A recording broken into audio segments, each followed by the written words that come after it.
মাদক মাদক মাদক মাদক কারবার নিয়ে মোহাম্মদপুরের জেনেভা ক্যাম্পে সংঘাত সহিংসতায় জড়িত অন্তত 4টি গ্রুপ। ক্যাম্পে মাদক কারবারের আধিপত্য নিয়ে গেল 5ই আগস্টের পর থেকে সংঘাতে প্রাণ গেছে 7 জনের।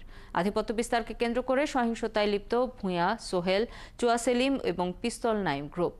এর মধ্যে ভূঁইয়া সোহেল গ্রেপ্তার হলেও অন্যরা পলাতক। নতুন করে জেনেভা ক্যাম্পের দখল নিতে মরিয়া মোল্লা এরশাদ গ্রুপ। আরও জানাচ্ছেন নিবিড় সাহা। জেনেভা ক্যাম্প মোহাম্মদপুরের 15 একরের এই জায়গা হয়ে উঠেছে রাজধানীর মাদক আর অবৈধ অস্ত্রের আখড়া, যেখানে ক্ষমতার পালা বদলে পাল্টাই গডফাদাররা। 2000 সনে কোনো মাদক ছিল না ভাই, হালকা পাতলা বাংলা মদ খাইতো। 2000 পর থেকে ইয়াবা মাদক গাঞ্জা সব চলে আইসা ক্যাম্পটারে শেষ করে।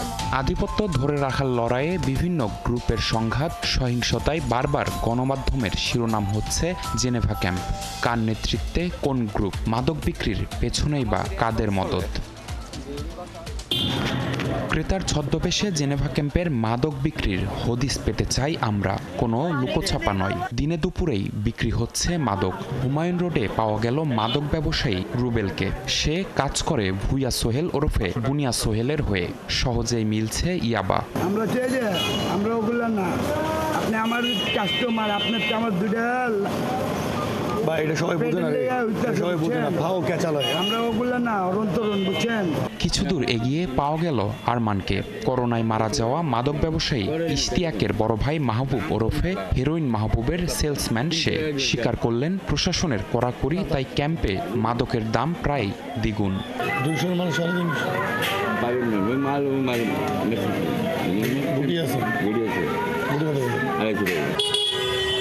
দুপুর 1টা। মাদক বিক্রি ও দামাদামির পর আমরা বের হলাম ক্যাম্পের এই গেট দিয়ে। গেটের পাশেই পুলিশের গাড়ি, অথচ মাদক বিক্রির সেই স্পট এখান থেকে মাত্র 200 গজ ভেতরে। 5 আগস্টের রাজনৈতিক পট পরিবর্তনের পর ক্যাম্পের আধিপত্য ধরে রাখতেই প্রকাশ্যে সংঘর্ষে জড়ায় বিভিন্ন গ্রুপ। মারা যায় 7 জন। অনুসন্ধান বলছে চুয়া সেলিম ও ভূঁইয়া সোহেল গ্রুপের মধ্যেই সংঘাতটা বেশি।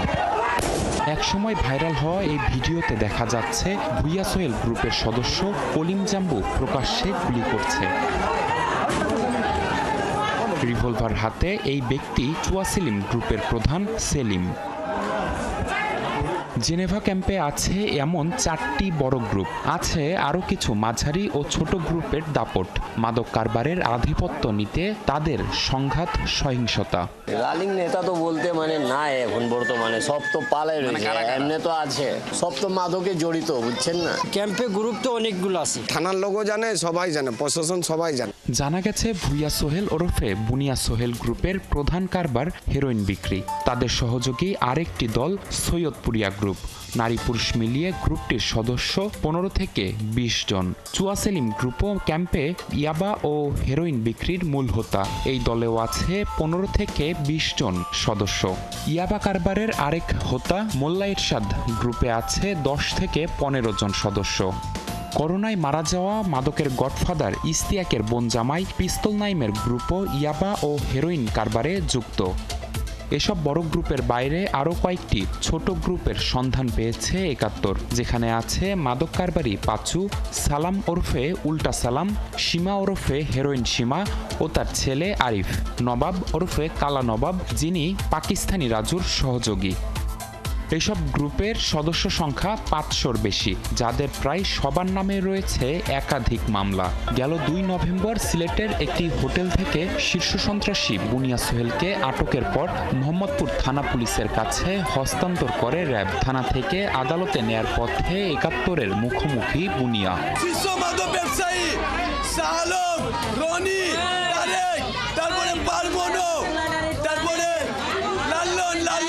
মুঠোফোনে আমরা যোগাযোগ করি আরেক শীর্ষ মাদক কারবারি ওয়াসি আলম বশিরের সাথে। মামলার কারণে পলাতক বশির এখন বাইরে থেকে নিয়ন্ত্রণ করছেন তার মাদক কারবার। ক্যাম্পে যে কিছু ছাত্র মামলা হয়েছে না, হ্যাঁ, ওইটাতে মাদক ব্যবসার একটা অ্যামাউন্ট খরচ করছে, বুঝতে পারছেন? আচ্ছা, দেখুন যদি পলিটিক্যাল ভাবে মামলা হতো তো আগে এসপি জার্সিদের নামে হবে। সেনা অভিযান শুরুর পর চুয়া সেলিমও পলাতক। শীর্ষ 2 গ্রুপের নেতারা ক্যাম্পে নেই। এই সুযোগে আধিপত্য দখলের চেষ্টায় আরেক শীর্ষ মাদক কারবারি মোল্লা এরশাদ। আমরা দেখা করি এমন একজনের সাথে, ক্যাম্পের সব তথ্যই তার জানা। তার ছেলের নামেও আছে বেশ কটি মাদক মামলা। সম্প্রতি 2টি মামলায় আসামি হবার কারণে তিনিও এখন ক্যাম্পের বাইরে। বিউটির ছেলে সালাম আমার ছেলের বয়সী, ইমতিয়াজ ছোটুর ছেলে আমার ছেলের বয়সী, আচ্ছা লেংরা হীরা আমার ছেলের বয়সী, সব আশেপাশেই থাকে। তো ভাই আমি ছেলেও কতক্ষণ বান্ধে রাখতে পারি?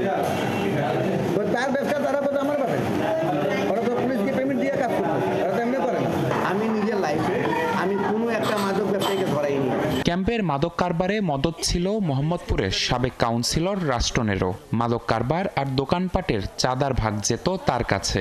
রাষ্ট্রন ভাই নির্বাচন করার জন্য এমন পাগল হয়েছিল কি যত এলাকার যারা খারাপ কাজ করতো তাদের সবাইকে নিয়ে সে তার আন্ডারে নিয়ে একটু শক্তি বাড়ালো, পরে পুরা এলাকাতে সে মাদকের টাকা খাওয়া শুরু করছে। এই টিমটা চেঞ্জ হয় না। 5 আগস্টের পর দেশ ছেড়েছেন রাষ্ট্রন। মুঠোফোন বন্ধ থাকলেও হোয়াটসঅ্যাপে সক্রিয় তিনি। তবে অভিযোগ অস্বীকার করলেন তিনি। বাঙালিদের ভিতরে কেউ মাদক ব্যবসাকে উৎসাহিত করে না। এইসব বিহারিরাই ওরাই এই কাজগুলো করে বেড়ায়। ওদের ভিতরে কিছু লোকজন আছে তারা এইগুলো করে বেড়ায়।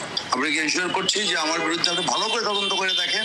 পুলিশের নাকের ডগায় যখন মাদকের এই মহোৎসব, তখন জেনেভা ক্যাম্পের এসব সিন্ডিকেট নিয়ে কথা বলতে চাইলেও সাড়া দেননি মোহাম্মদপুর থানার অফিসার ইনচার্জ। থানায় গিয়েও পাওয়া যায়নি পুলিশের এই কর্মকর্তাকে। নিবিড় সাহা, 71, ঢাকা।